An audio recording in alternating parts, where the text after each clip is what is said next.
So first I'm going to tell you a little bit about my company, and then I'm going to tell you about my biggest learning that I think will affect you guys, or I hope will, and then I'm going to take questions and answers, but you can feel free to ask questions along the way too, okay? So I started FarmGirl Flowers about 6 years ago almost, end of 2010, from my dining room in San Francisco. And those of you that have seen San Francisco apartments know how tiny that is. It was about 100 square feet in my dining room. And it was just myself. I came up with this idea of how to disrupt the word that everybody uses, the flower industry. It's a pretty big industry. It's about 7 billion in the gifting space, 35 billion overall. And e-commerce makes up about 3.5 billion of that. And 4 companies make up 3/4 of that. The ones that you probably think of when you think of flowers: Pro Flowers, 1-800-Flowers, FTD, and Teleflora. And I don't know if you guys are familiar with those companies, but what comes to my mind when I think of them is very stale, outdated, grocery store looking bouquets. And so I thought, well, I can do better. Let's do something better. Also, when researching the industry, I found a lot of bigger issues, environmental issues, social issues that I thought I could solve. Waste being one of them. 40% of the flowers grown are never sold, they get thrown away. And that's what drives up the price, because when you go to a flower shop, they don't know what flowers you're going to want to buy. So they have to buy 50 different options to throw away 25 and to jack the prices up on the other 25 that you're going to buy to cover the ones they had to throw away. Another issue was 80% of the flowers grown in the US now are imported from other countries. And because of that, it put out about 60% of all the local American flower farmers went out of business in the last 25 years. And then the third reason was just what I said.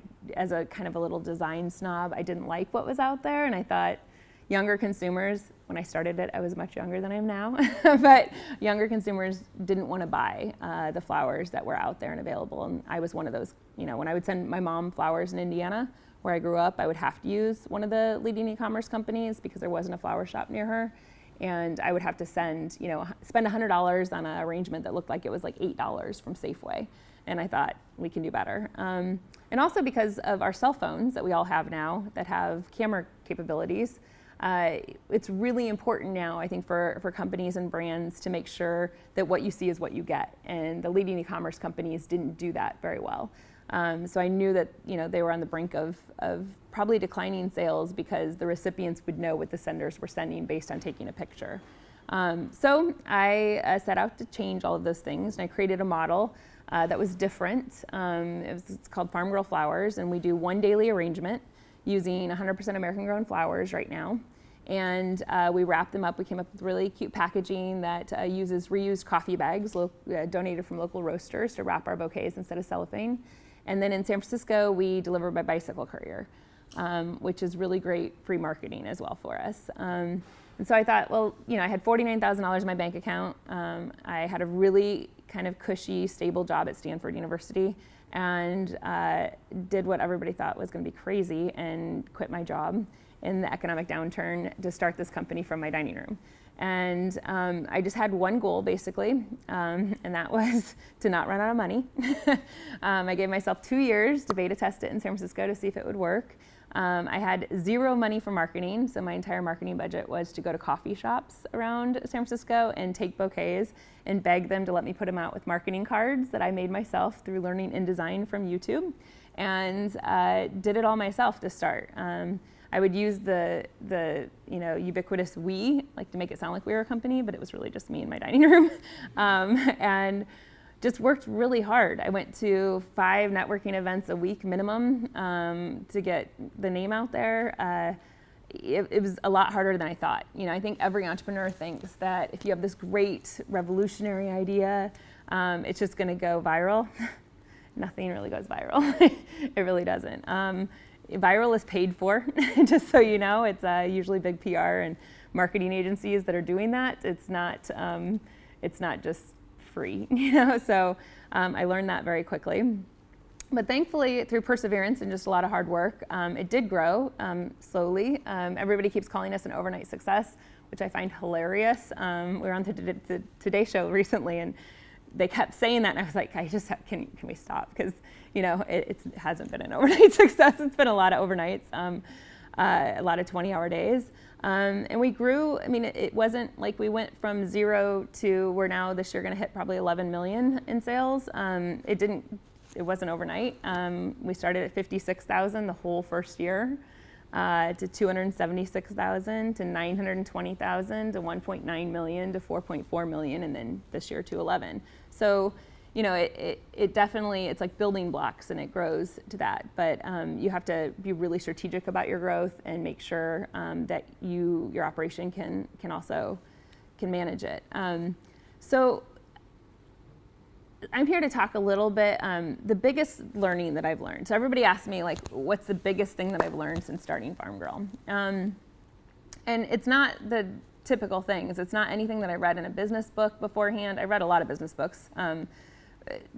I have no college education, just to put that out there. I learned everything from YouTube and from Google, and learned how to arrange flowers. I knew nothing about flowers. My job at Stanford didn't have anything to do with flowers, other than I managed a department that oversaw the events for the law school. And I saw that we were spending a lot of money on flowers, but it wasn't the story that we've gotten a lot of amazing press lately that I'm very thankful for. But they all come in and they expect to hear the story of how I grew up in, playing in my grandmother's garden, and I love flowers. And that was never a thing. I grew up on a farm in Indiana, which is how FarmGirl got its name. That, and the fact that I couldn't find anything else open on GoDaddy, and I spent a lot of time looking. But it wasn't ever that. I grew up in a corn and soybean farm, not nearly as pretty as flowers. And I just wanted to start a business, and I wanted to do something good in the world. And those were my two things that I wanted. And I had a different idea every week, literally. I would drive all of my friends and family nuts. With, every girlfriend night would turn into like a, mini focus group beta test for me, where I'd be like, hey girls, what do you think of these iron-on pockets? I need you to take them home and sew them, iron them into all of your suits and try them out for me, because I thought that our idea was a brilliant one. But of the ideas that I came up with, they either would fulfill one or the other goal that I had. They would be what I thought to be a brilliant idea that of course would scale to billions of dollars.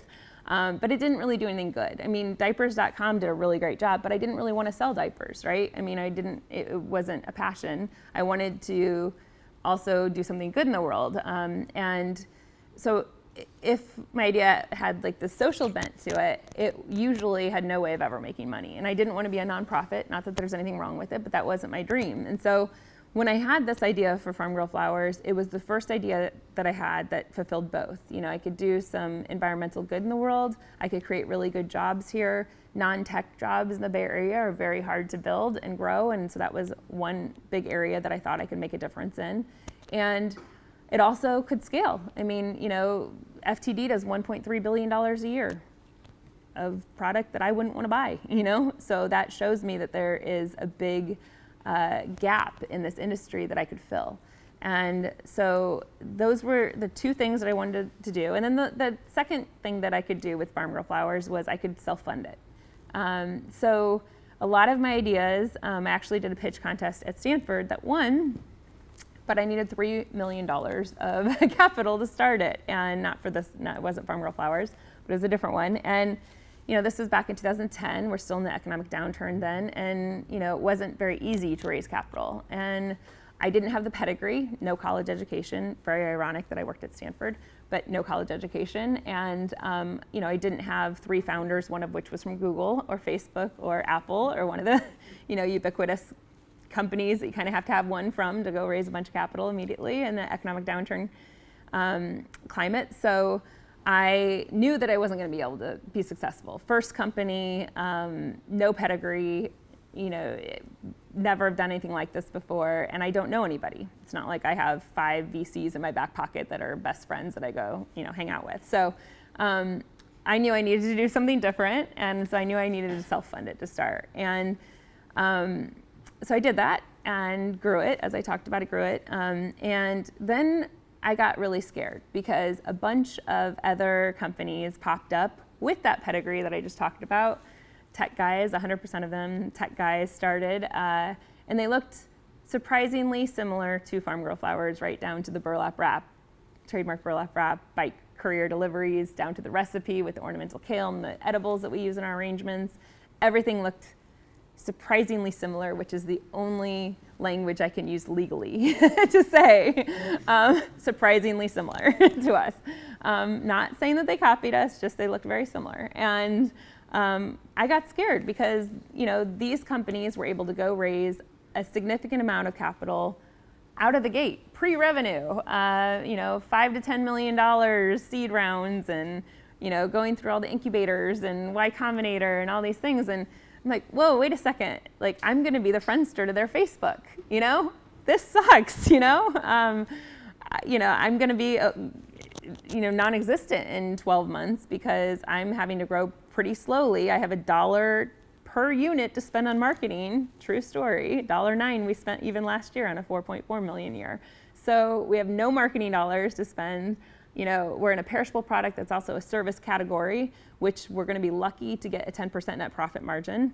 And I mean, 1-800-Flowers did 6.8% net profit margin. So it's not like I can go to, VCs and tout that I'm going to get a 50% software type margin.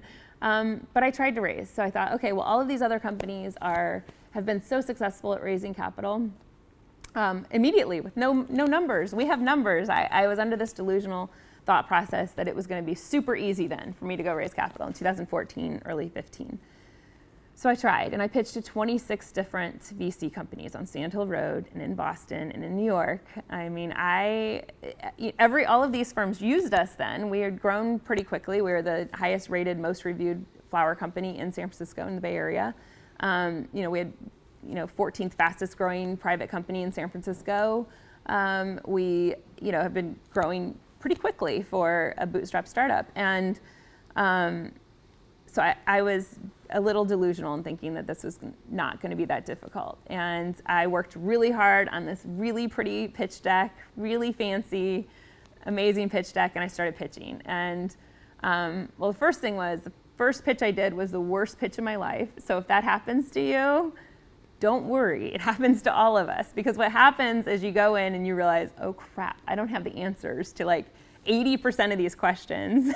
And you go to your car and you cry. Okay, you do, it's okay. And then you go get to work and you answer every single question that they have that you didn't have the answer to. And so by the end of it, I had, partner at Andreessen Horowitz saying I had the best pitch deck they've ever seen. So, you have 27 pages of appendixes. You have every single answer to every question that they could ask. And I still wasn't successful.